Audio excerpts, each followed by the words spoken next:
Okay. What kind of parameters are involved in those kind of waves? Okay. The same things can happen. This is mass 1, mass 2, mass 3.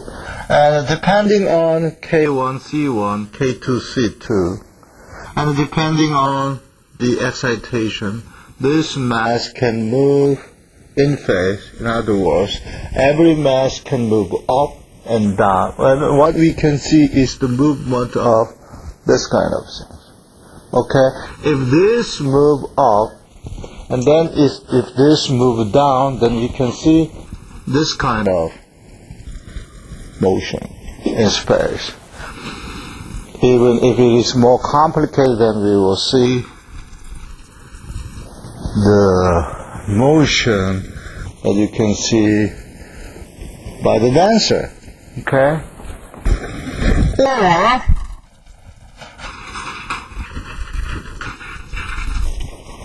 Or depending on the phase and magnitude of the system, we can see either this kind of motion. Okay, can you come?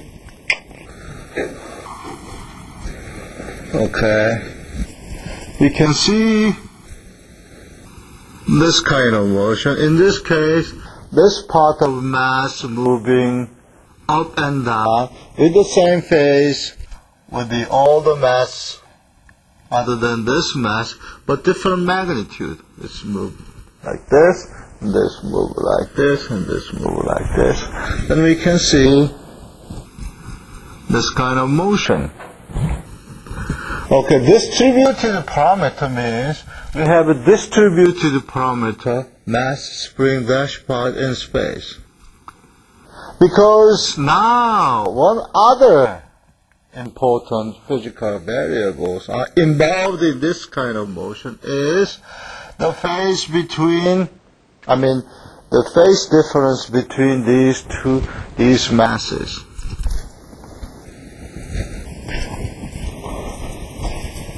For understanding for 2 degree of freedom system, we already recognize that there is a phase relation between x1 and x2 that essentially has to do with modal analysis. Modal analysis is actually try to find the basic phase difference or mode that can be used to express any general vibration of these two mass, and we highlighted the modal analysis by exercising mass that has equal mass and equal stiffness. Okay? Okay, now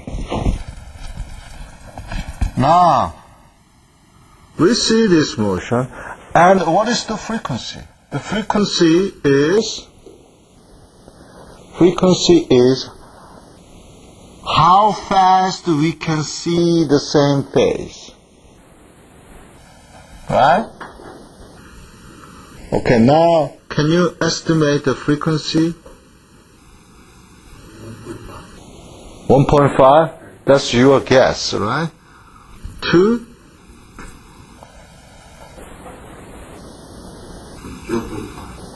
0.5 hertz means we can see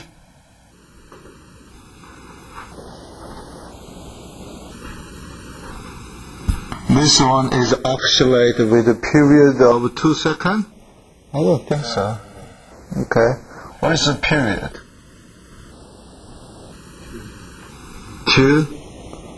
So period is 2 seconds or 0.5 seconds? So period would be maybe less than 0.5 seconds. So the frequency is about a little bit over 2 hertz, right? Okay? Now, if I increase the frequency of excitation, then you will see a different shape of vibration in space. Okay, this is what we call the first mode. And second mode, okay, this is the second mode. You can see that, right? And what you see, the excitation frequency was increased. Okay. Are you oscillating now? Oh, he's so active assistant. You are supposed to just to hold it and I will do the excitation, right? Okay, third mode. Okay, you can see that I am exciting this distributed parameter system with a frequency that is about 3 times of this frequency. Okay, question? I don't exactly understand what you meant by Parameter. M-C-K. And you don't exactly understand what the parameters are involved in this kind of structure, right? Okay, let me explain later. Okay. Okay. Another one.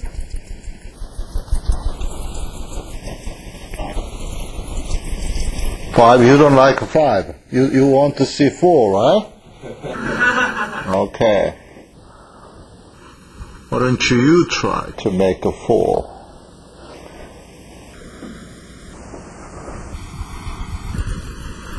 This is 3.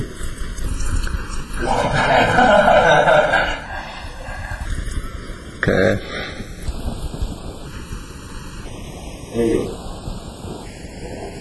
Okay. This is a 4. Okay. Now, increasing the frequency, what do you see? The shape of vibration becomes more complicated. And also you can see that there is a nodal point is increasing. Number of nodal point is increasing. Number of antinodal point is increasing too. Okay? Now, are we ready to make 5? Is this 5? Okay. What about 6? Do you think I can make it? Why not? You see, you know I'm pretty old.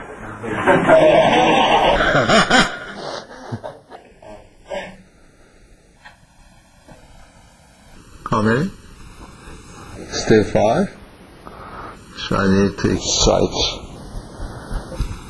faster frequency.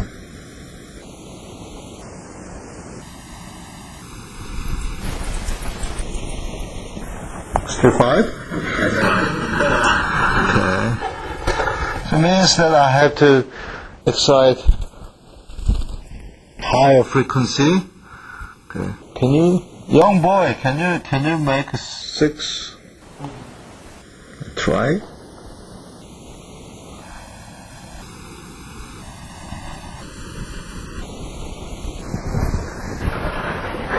This is 3.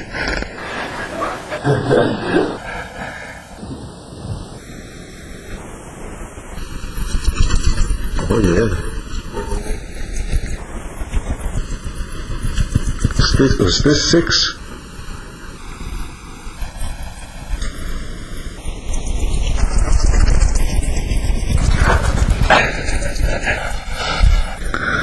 So our conclusion is making 6 mode in the class is rather challenging. Right? Okay. So what you learn is, except what, as he pointed out,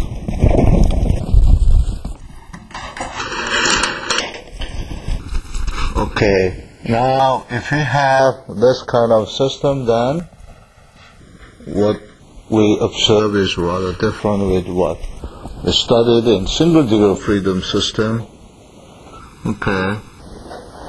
So there is a relation between frequency, that is how often we oscillate with respect to 1 second, and how